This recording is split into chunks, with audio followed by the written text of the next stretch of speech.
Hey folks, today we are doing a mega super ultimate super duper something 85mm showdown. Don't look at me like this.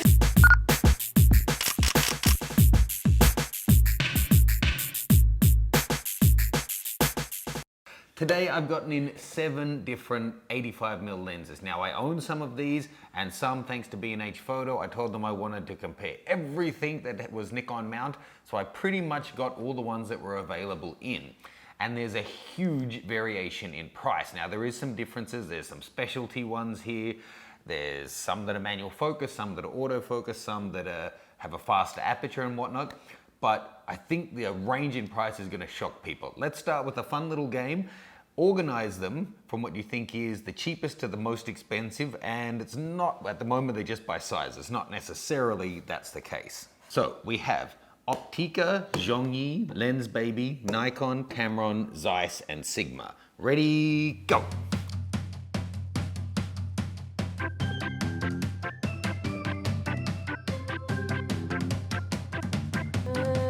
Yeah, okay, sure.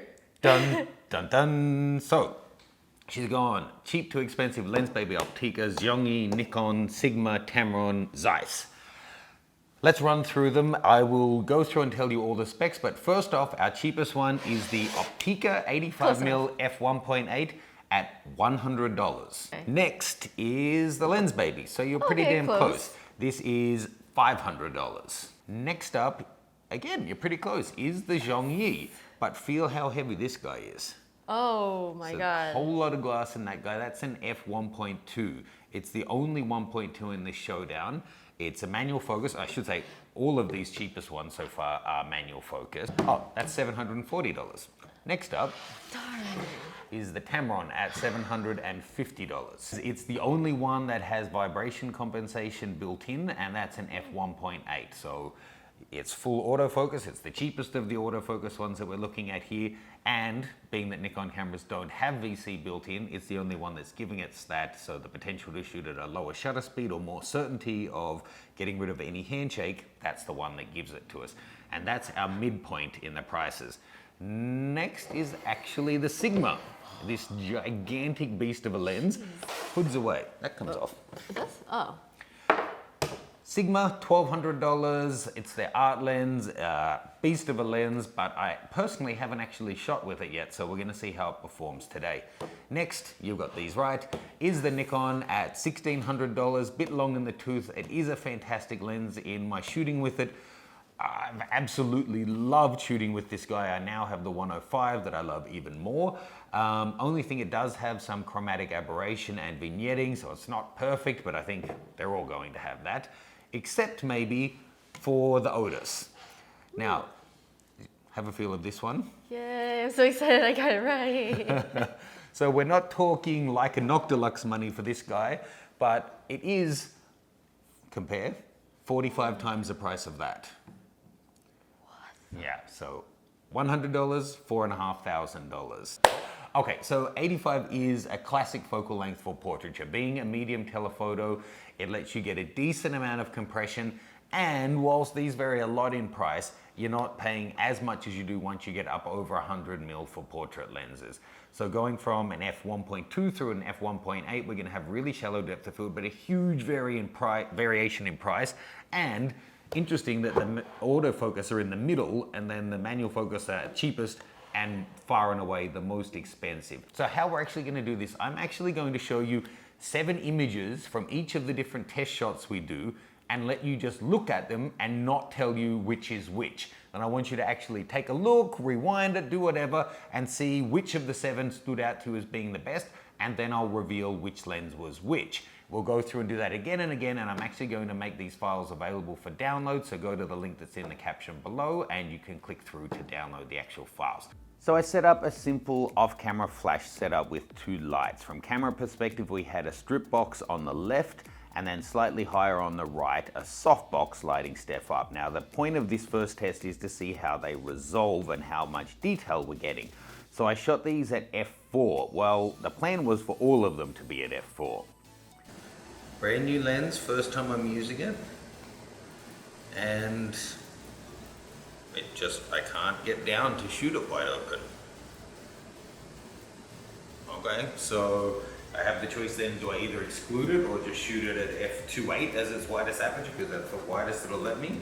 I guess that's what I do. So the rest are at f4, the lens baby's at 2.8, light adjusted to compensate.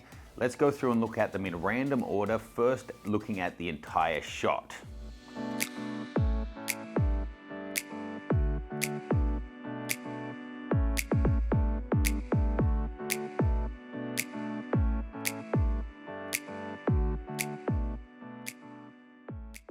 Any stand out to you? Let's look at them again in the same numbering order and go in 100%. Now keep in mind this is a 4K video, so we could crop a lot more heavily into the D850 if this was just for social media.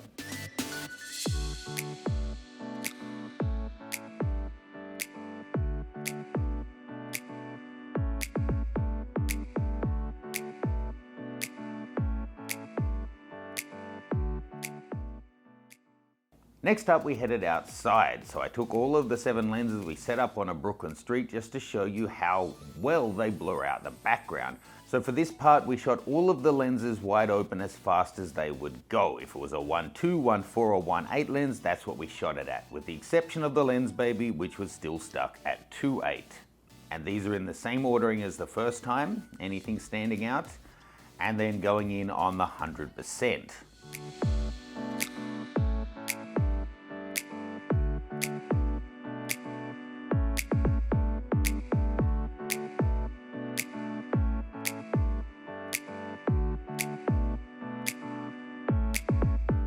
Have you picked your favorite?